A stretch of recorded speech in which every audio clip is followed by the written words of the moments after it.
छात्रा प्रतिभा पांडे, श्री रामजन्म सरदार वल्लभ भाई Patel memorial inter college की छात्रा हूँ। मैं कक्षा 9 में पढ़ती हूँ।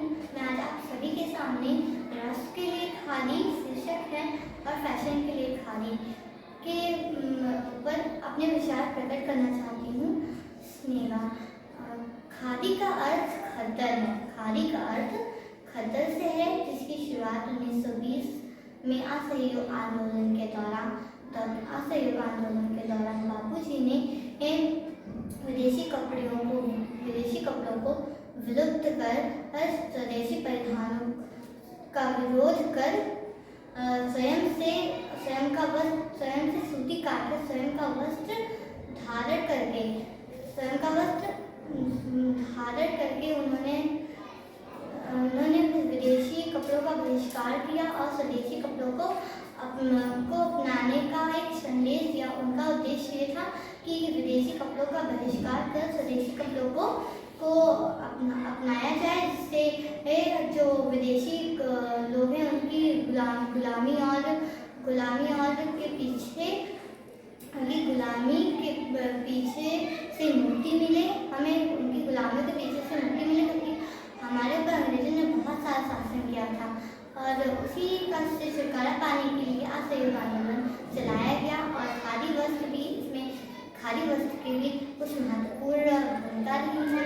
ये सन 1953 में एक बोर्ड का गठन किया गया और ग्रामोद्योग का गठन किया गया, जिसमें ग्रामीण स्वरोजगार और आत्मनिर्भरता को बढ़ावा दिया गया। आप लोगों को एक बात बताना चाहते हैं, जो हमारा जो खादी वस्त्र है वो हमारे लिए बहुत ही आदर्श और हमारी संस्कृति का समर्थन करता है।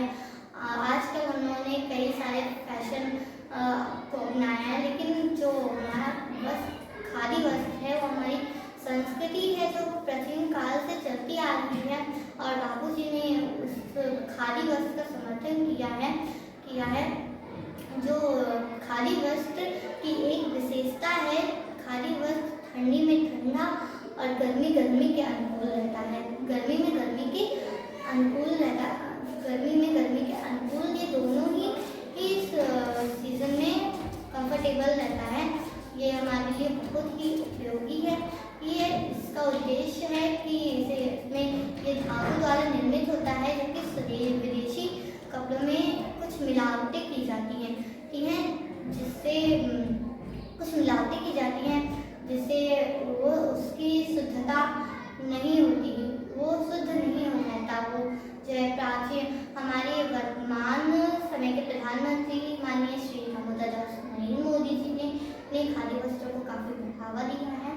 पहले के काफ़ी वस्त्रों की अपेक्षा वर्तमान के जो खादी वस्त्र हैं उन पर कलर व डिज़ाइन के साथ माननीय प्रधानमंत्री जी द्वारा अब काफ़ी लोगों को काफ़ी बढ़ावा दिया गया है। लोगों को काफ़ी जागरूक किया गया है कि खादी वस्त्र हमें हम अपनाएं, क्योंकि हमारी प्राचीन काल से चली आ रही है। ये हम लोग आजकल अपनी संस्कृति को भूलकर विदेशी लोगों की संस्कृतियाँ अपना रहे हैं।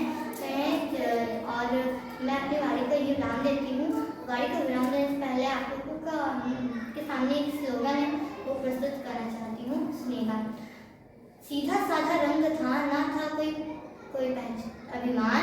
सीधा साधा रंग था, ना था कोई अभिमान। और खादी की थी एक धोती, थी बापू की पहचान। धन्यवाद। माननीय शिक्षक गण, मेरे प्यारे भाइयों एवं बहनों, आप लोगों को मेरा नमस्कार। मैं रुचि द्विवेदी, श्री राम उजागर सरदार वल्लभ भाई पटेल मेमोरियल इंटर कॉलेज की पढ़ने वाली छात्रा, क्लास 11th में पढ़ती हूँ। मैं आज आप लोगों के समक्ष एक भाषण प्रस्तुत करने जा रही हूँ, जिसका शीर्षक खादी है। फैशन के लिए खादी तथा राष्ट्र के लिए खादी।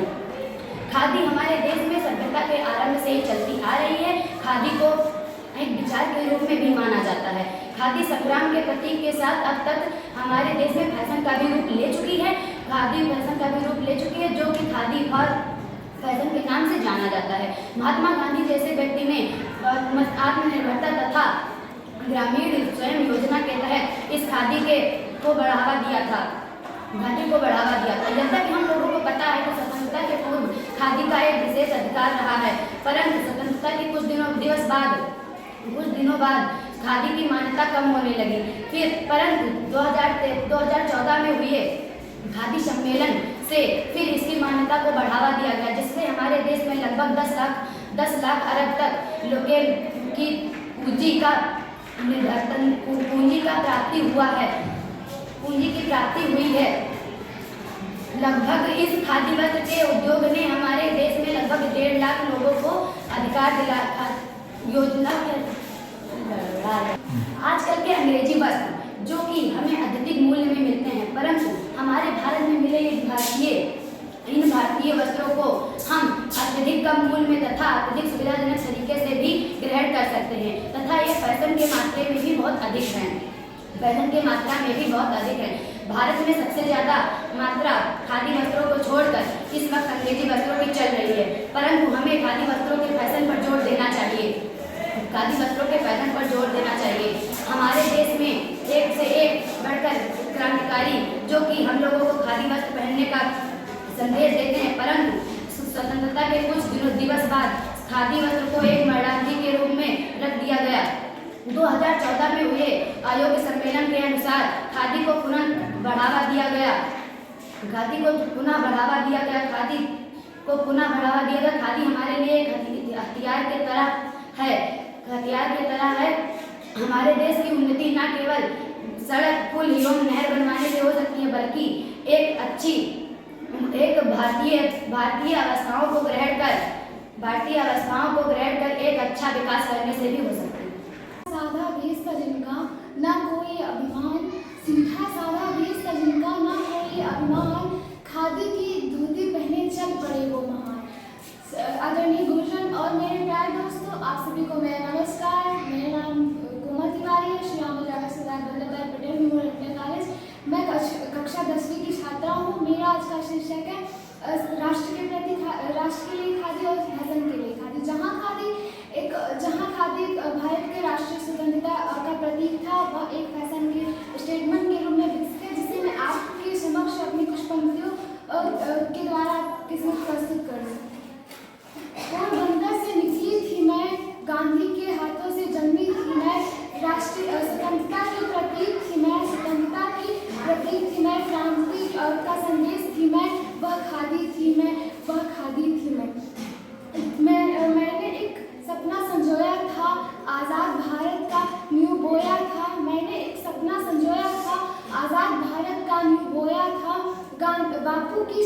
बापू की शान थी मैं, बापू की विचारधारा थी मैं, अहिंसा के राह का सहारा थी मैं। हिंदुस्तान के लिए डोर थी मैं, दुश्मनों के लिए कफन थी मैं, वह खादी थी मैं। आज विडंबना यह है मेरा स्वरूप बदल रहा है।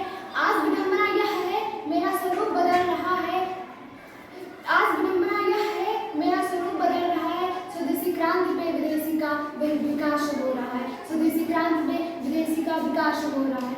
मेरा इस रूप का संहार हो रहा है, गांधी के आत्मा का बहिष्कार हो रहा है। गांधी के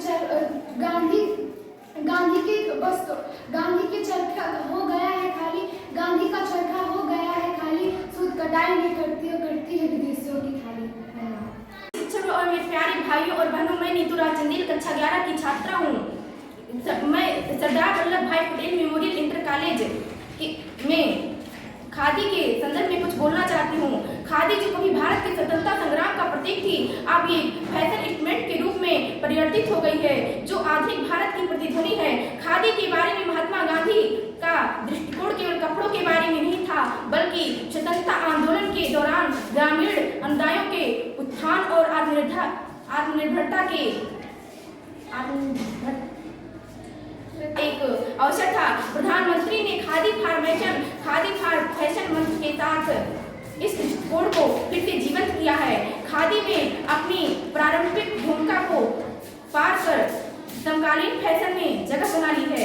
यह फैशन जैकेट, शर्ट, घरेलू सामान और यहाँ तक कि हैंडबैग जैसी सहायक वस्तुओं को भी सजाता है। इस परिवर्तन ने खादी को टावल और स्थिरता का प्रतीक बना दिया है। खादी महोत्सव समाज विशेष को युवा के बीच और शेखर फार नौकर के बारे में जागरूकता फैलाने में सहायक है।